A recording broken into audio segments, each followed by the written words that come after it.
Saudara-saudariku yang terkasih, salam damai sejahtera, oras berkah dalam. Mari kita belajar Alkitab sambil merenung. Tema kita penghibur, yaitu Roh Kudus akan mengajarkan segala sesuatu kepadamu. Dari Injil Yohanes 14 ayat 15-16 disambung ayat 23-26. Ya, ayat-ayat ini menjadi bacaan Hari Raya Pentakosta dalam lingkaran liturgi tahun C, saudara-saudari. Baik, sebelum kita lanjutkan, saya persilahkan untuk membantu subscribe, bagikan kepada teman-teman di grup-grup yang saudara ikuti dan di grup keluarga. Nyalakan loncengnya dan jangan lupa untuk like serta kasih komentarnya. Nah, saudara-saudariku yang terkasih di dalam Tuhan,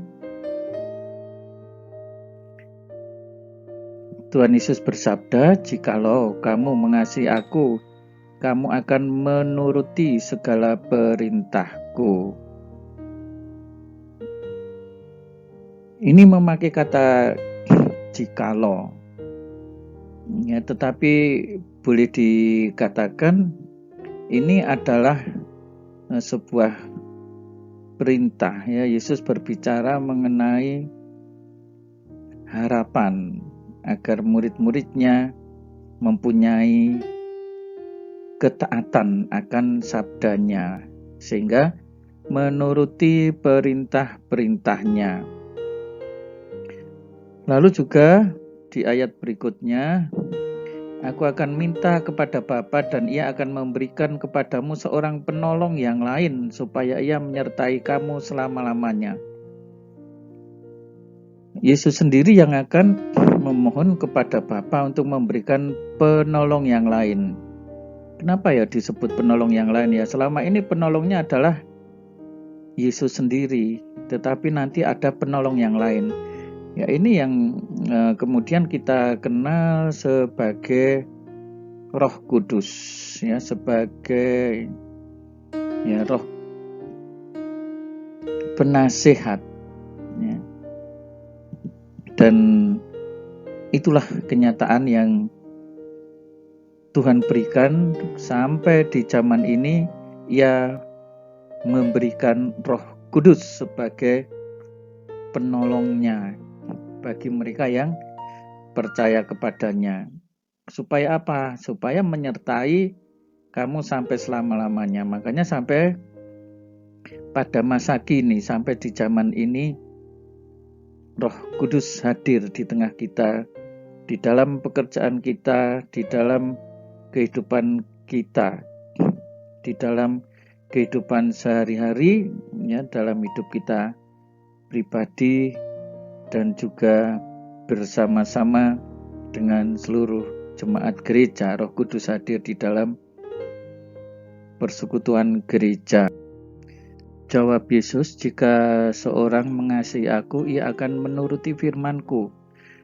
Dan Bapa-Ku akan mengasihi dia, dan kami akan datang kepadanya dan diam bersama-sama dengan dia." Nah, disebutkan di sini orang yang mengasihi Yesus tentunya akan menuruti firman-firman-Nya.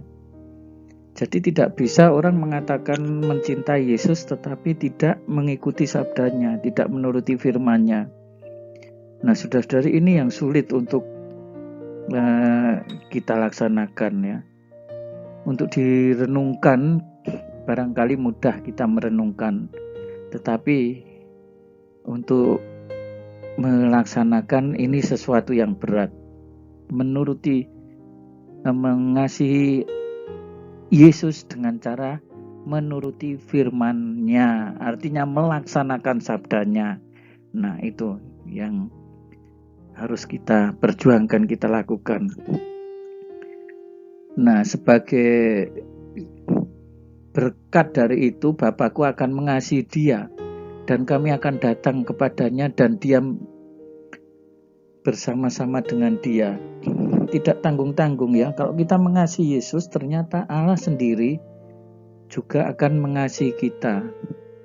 Jadi kasih kepada Yesus, kasih kita kepada Bapa itu akan terjadi ketika kita melaksanakan atau menuruti firman Tuhan. Ketika kita mentaati firman Tuhan. Dalam ayat 14:24 disebut barang siapa tidak mengasihi, ia tidak menuruti firman-Ku. Jadi ini sebenarnya pengulangan yang sama, hanya untuk menegaskan bahwa yang tidak mengasihi itu mesti tidak menuruti firman-Nya, dan firman yang kamu dengar itu bukanlah daripadaku, melainkan dari Bapa yang mengutus aku.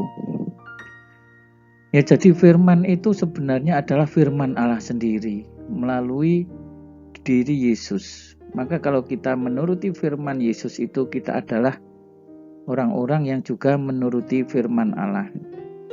Nah, saudara-saudari, tidak mudah untuk merenungkan ini.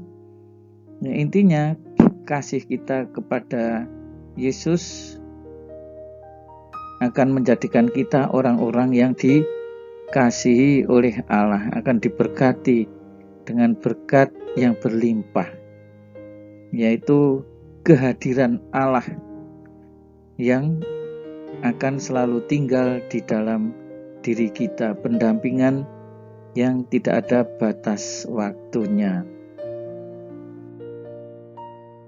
Semua itu kukatakan kepadamu selagi aku berada bersama-sama dengan kamu.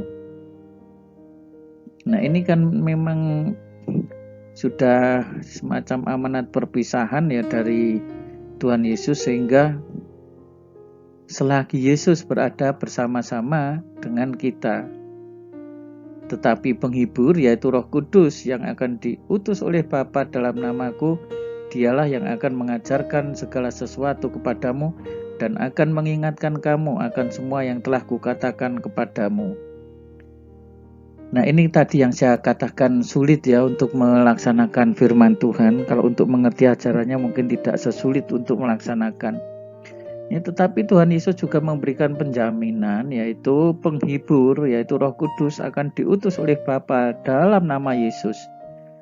Dan Dialah yang akan mengajarkan, juga mengingatkan, sehingga semua yang menjadi firman Tuhan itu bisa terlaksana di dalam kehidupan kita.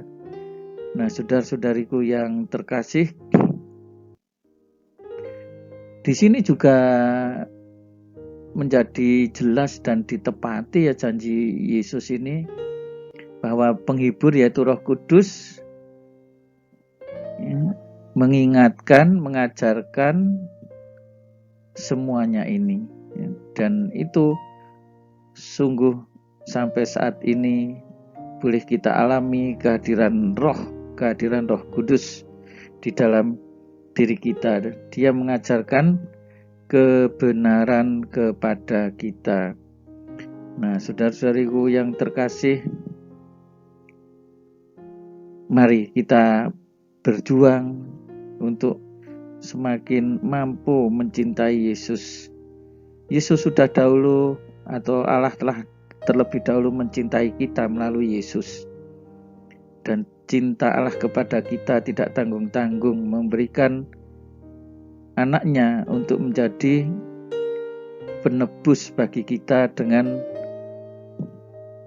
menyerahkan anaknya yang tunggal. Kiranya dengan mengikuti sabda ini, damai sejahtera akan selalu tinggal di dalam hati kita. Kasih Allah tinggal dalam hati kita. Tuhan Yesus memberkati. Berkah dalam. Jangan lupa nyalakan loncengnya supaya mendapat notifikasi video berikutnya, serta bagikan kepada teman-teman. Saudara-saudari sekalian, pekerjaan saudara, keluarga saudara